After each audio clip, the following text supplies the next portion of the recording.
Daniel डीफो का तारुफ। Daniel डीफो अंग्रेज़ी नस्र के अव्वलीन और मुअस्सिर तरीन नावल निगारों में शुमार होता है, जिसकी पैदाइश 1660 में लंदन में हुई। इसका असल नाम डेनियल फो था, लेकिन इसने अदबी शनाख्त के लिए बाद अज़ां डीफो इख्तियार किया। वो एक मुतवस्सित तबके के प्रोटेस्टेंट घराने से ताल्लुक़ रखता था, जो इस ज़माने में रिवायती तालीमी इदारों की रसाई से महरूम थे। इसीलिए इसकी तालीम का महवर एक गैर रस्मी मजहबी दर्सगाह रही, जहाँ इसे मज़हब, फ़लसफ़ा, ज़ुबान और कारोबार की इब्तिदाई तरबियत मिली।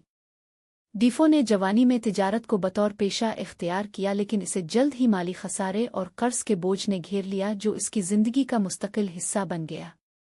डीफो की अदबी ज़िंदगी इब्तिदा में सियासी और मजहबी पम्फलेट्स और तंज़िया तहरीरों से वाबस्ता रही। 1701 ईस्वी में इसका एक मशहूर सियासी रिसाला दी ट्रू बॉर्न इंग्लिशमैन शाये हुआ, जिसमें इसने नस्ली तअस्सुबात और कौमी तशख़्ख़ुस पर कारी ज़रब लगाई। इसी तरह 1702 में इसकी तंज़िया तहरीर दी shortest way with the does centres मंजर आम पर आई, जिसके बाइस वो हुकूमत की नाराज़ी का शिकार हुआ और इसे कैद की सुबतें भी बर्दाश्त करना पड़े। अदबी शोहरत का असल दरवाज़ा 1719 में तब खुला जब इसका नावल रॉबिन्सन करूसो शाये हुआ। ये नावल 19वीं सदी की नस्र में हकीकत निगारी के इस इब्तिदाई रुझान का नुमाइंदा कसट है, जिसने यूरोपीय अदबी रवायत को तख़य्युल और तमसील के रिवायती दायरों से निकाल कर तजर्बाती, मुशाहदाती और फ़र्द वाहिद की दाखिली नफ्सियात के इजहार की जानिब माइल किया। इसके बाद डीफो ने तसलसल के साथ कई नावल तहरीर किए, जिनमें Moll Flanders, Roxana, journal of plague year और कैप्टन संगलेटन मशहूर है।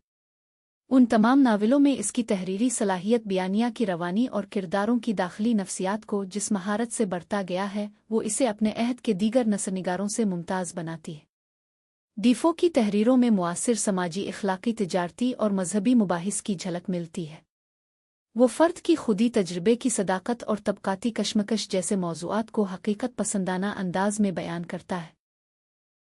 इसके नावल न सिर्फ दास्तानी लुत्फ़ फराहम करते हैं, बल्कि कारी को इसकी फ़िक्री जिहाद से हम आहम भी करते हैं। डीफो ने 1731 में वफ़ात पाई, मगर उसकी अदबी मीरास आज भी जिंदा है। इसका सादा, बाराह रास्त और मुशाहदे पर मबनी उसलूब अंग्रेज़ी नस्र के इर्तकाई सफ़र में एक संग मील की हैसियत रखता है।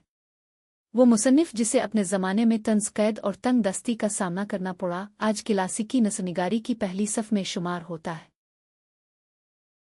अगर आपको ये वीडियो पसंद आई हो तो वीडियो को लाइक और हमारे चैनल को सब्सक्राइब ज़रूर कीजिएगा।